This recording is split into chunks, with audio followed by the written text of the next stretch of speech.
Hey guys, Jamie the Summer Rain channel, welcome back. So today we are going to make something super exciting for me. We're going to make a whipped massage oil candle. So it is a whipped candle, but the candle is actually used for giving massages. I am absolutely in love with massage candles, and I think the whipped wax on the top really levels it up. So in a previous video, I know everyone really loved how you whip wax and how you go ahead and how you pipe a candle like this because it looks so darn cute. The thing about this is whipped wax by nature is going to melt just a little bit quicker than regular wax, right? So if you have the whipped top, that's going to melt a lot quicker than the solid bottom. So with a massage candle, what you do is you take those melted oils and you use them for a massage. And I thought combining the two together would give you the most amazing candle where this is going to melt quite a bit quicker than normal, allowing you to get your massage quicker. And then down here is going to melt like a normal candle. I didn't pipe it quite as tall as I did for the actual candle one because we don't want to create a mess when we're trying to get a massage. So pipe this as high or as low as you want to. Just keep in mind that when it melts, it's going to kind of cool down and then you'll need to dump it into your hand to actually use it. I did go ahead, I put the full recipe for this down in the description box below. I also put a link to my blog. In the blog, I go a little bit more in depth about all the ingredients, why we use them, substitutions, a whole bunch of frequently asked questions. Anything you kind of want to know about whipped massage candles is on my blog. And again, that link is down in the comments. Nope. Is in the description box down below. Without further ado, let's go ahead and make our massage candle. And here are all of the ingredients that we're going to use for our whipped massage candle. The first ingredient that we're going to use is soy wax. So soy wax has a lower melting point than like paraffin wax. It is also skin safe. You want to make sure that when you choose the wax for this candle that you choose a skin safe wax. In fact, all of the ingredients that we have to use have to be skin safe because we're actually going to use this on our skin. So go ahead and get some soy wax that is safe to use on your skin. And then I have kokum butter. So kokum butter is a pretty solid butter. It's a little bit less solid than cocoa butter and a little bit harder than shea butter. And then I have cocoa butter. So my original plan was actually to use cocoa butter and not the kokum butter, but I ran out of cocoa butter, so I just went ahead and divided the two. So if you don't have kokum butter, feel free to swap it out and just use cocoa butter. So cocoa butter does have a little bit of a chocolatey smell. I absolutely love it. And this is a very brittle butter. And the last butter that we're going to use is shea butter. So the reason why we want to use butters, we use the harder butters and the softer butters. Number one is because of the melting point, right? We need to have this have a low melting point. Shea butter will actually melt right on your skin. And that's because we don't want to have to heat the candle up very much to get it into a liquid state. So you can kind of swap these percentages just to get the type of candle that you would like for this whipped massage candle. For my carrier oil, what I'm going to use is I'm going to use hazelnut oil, but you can swap this out for any oil that you'd like. So you could use jojoba oil, you could use olive oil, you can use any oil that you'd like in this whipped massage candle. And lastly is our fragrance oil. Now remember when I said we have to use ingredients that are skin safe, you want to make sure that your fragrance oil is both safe to use in a skin product, but also safe to use in a candle. Now what you're going to notice is when you're looking at the use rate for your essential oil or your fragrance oil, it's going to have both. So on this one, the use rate for a candle is 10%, but the use rate for a leave-on skin product is 2%. So we actually use this at a 2%, even though it's going in a candle. Now the reason why we do that is because we have to use it at the rate that's safe for your skin. So what we're going to do is go ahead and put our wick in. We're going to put a little bit of hot glue on the bottom of the tab, place it in the center of the candle, and then just push it down.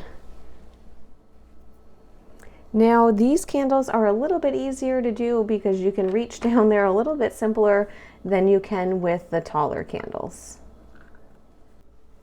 Go ahead and grab your pouring pot, add your soy wax, cocoa butter, and your kokum butter. So what I did was I grabbed a saucepan with a little bit of water and a silicone mat on the bottom. I just do that so then the pouring pot's not bouncing around.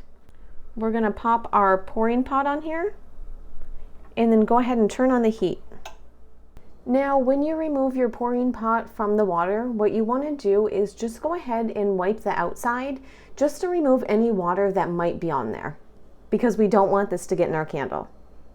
To this, I'm carefully going to add the shea butter.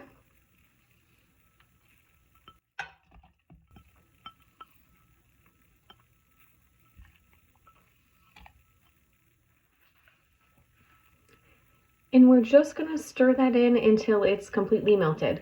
Now, the reason why I add the shea butter at a later time than I did the other ones is because shea butter is a little bit temperamental, right? So if we were to heat the shea butter up too fast or cool it down too slowly, sometimes it can cause graininess, and we don't want that in our candle. So I found that it's just easier. The oils are gonna be pretty much hot enough to melt your shea butter.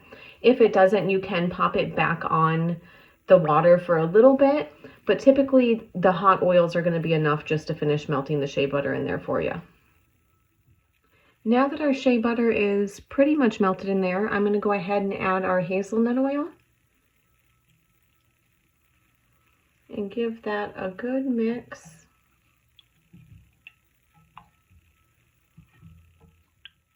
Since we melted our shea butter in here and then we added our hazelnut oil, and it's been probably about 5 minutes since I took this off the heat, I can feel pretty confident that it's going to be below my flash point. If you'd like, you can go ahead and double check the temperature and then add your fragrance oil.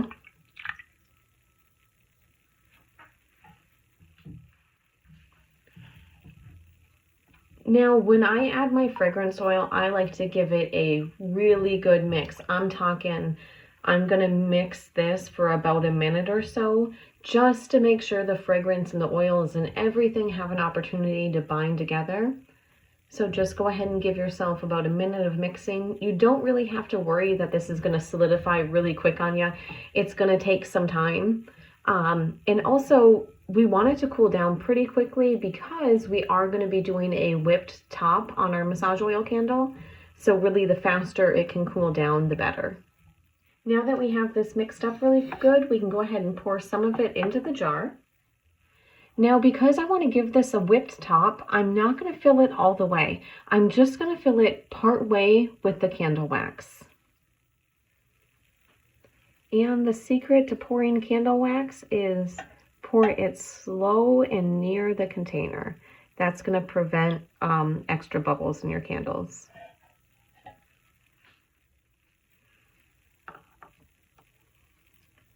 And then I'm just going to place the Sharpie, that's just kind of to hold the wick in place so it's going nice and straight up in the air. While we're waiting for this to cool down, we also have to cool our wax. What I'm going to do is I'm just going to cool it in a better mixing container. It's just going to make it easier for me to mix it in here than it is in the metal tin. Also, I absolutely love this mixing container. You definitely don't need one with a pouring spout. I just really like this mixing container. We're going to allow this candle to cool, and we're just going to let the wax kind of sit here for a little bit. While I'm waiting for this to cool, and there's not a lot that I can do with our wax until that cools down also, I'm going to start cleaning the pouring pot. If you've ever made massage candles before, or regular candles, you know that this can be a real pain once it's all cooled down. So I just come in with a paper towel and I soak up as much of the wax and the butters and the oils that I can. And then you can go ahead and wash this with warm soapy water. It just saves a little bit of time on the cleaning process. So I've left these here cooling for a while, and as you can see, the candle has pretty much solidified, so I'm going to set this off to the side. Now for the whipped part of this massage candle, we're just going to leave the wax out, and as you can see, it's starting to solidify, but it's not all the way hard yet. So now it's kind of like a apple saucy consistency. You can just leave this on the counter and then periodically come back and mix it. Or if you want to speed it up, what you can do, just fill your pouring pot with some ice and water and set the mixture in there. If you do it this way with the pouring pot, you're going to come in more frequently just to mix it up, right? The goal is not to get this to be completely solid like a candle. The goal is to get this a consistency that we can pipe. So right now, if you piped this, as you can see, when it goes back into the container, it would just look like a regular candle top. So we want to wait until it kind of has a peak that you can make with the wax. And I'll show you what I mean by that as it thickens up a little bit more. And then just to kind of show you what I do is I will keep coming through Really focus on the edge of the containers when you're scraping it and on the bottom. So you don't want any part of this to just solidify into a candle.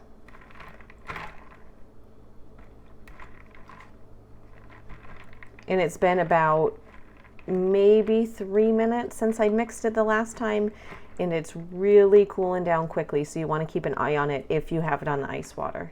It's been about another 3 minutes, and as you can see, this is really starting to thicken up. What we're going for is we are going for a consistency that if I put the wax in a certain spot, it'll kind of stay there. See how the peak stays there? So until you're at that point, until you're at the point where it's thick enough that if you make something, it's gonna stick, you're gonna wanna keep waiting. We're at that consistency now. As you can see, it's getting very thick. If I pull that up, it stays in place. So this is the consistency that we need. Same thing when we pull this out, we are gonna wipe all around the container to make sure that none of that water gets into our candle. So now what I'm going to do is I'm going to take the piping tip, and this is a Wilton 6B.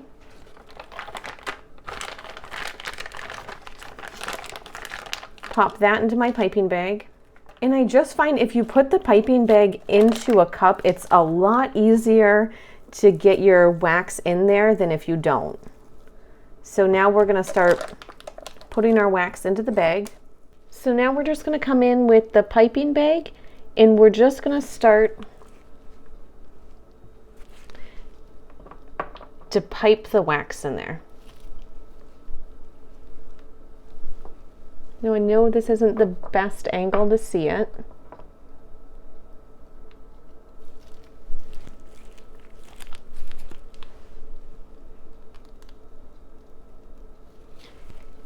And you can see when I'm piping why we want this to be such a thick consistency, and it's so it's going to hold all of the shape.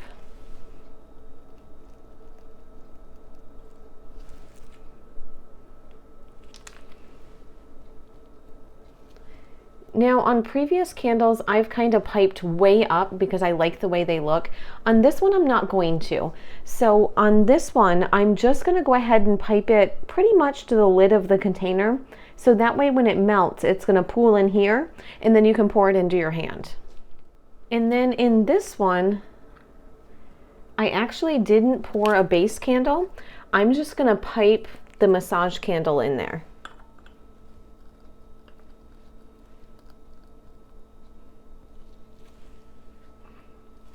So we'll kind of adjust the wick a little bit.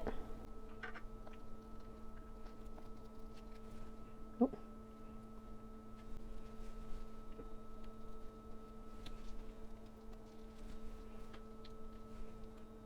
And kind of the same thing with this one. So I went over the candle a little bit, but not so much that when you light it, it's gonna fall outside of the candle. It's all gonna kind of go down. Now you're just going to go ahead and leave this to completely harden. So you need to wait until the wax on the top and the wax on the bottom are completely hard before you use it. And then after the candle's cooled down, you just want to come in and trim the wick to 1/4 of an inch.